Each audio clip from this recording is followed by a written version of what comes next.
256 faldoni trasformati in documenti digitali, le carte del Vaillant dalla diga al processo, in mostra l'Archivio di Stato, è l'ennesimo contributo di divulgazione e conoscenza della pagina più dolorosa del secolo passato nel 50° dalla tragedia, progetto di grande valore divulgativo.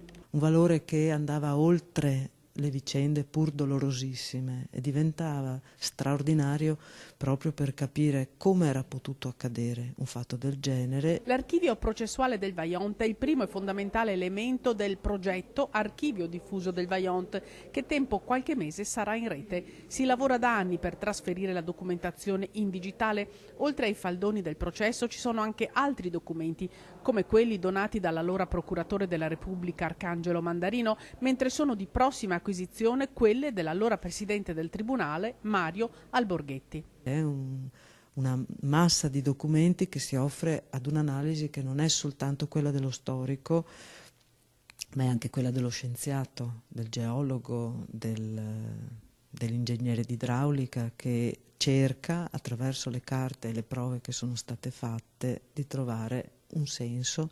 In mostra anche elementi nuovi per il pubblico bellunese, come alcuni carotaggi della zona e questo modellino fatto realizzare dal giudice Mario Fabri, che istruì il processo dell'Aquila, un unico elemento con due possibili versioni, prima e dopo il crollo del Monte Toc nel bacino del Vaillant, prima e dopo la tragedia che costò la vita a 1910 vittime innocenti. Ammetto di essere emozionata nel trovarmi in questo momento a doverlo così anche presentare al pubblico, quindi penso che sia molto importante essere riusciti a trasferire le carte in questa città.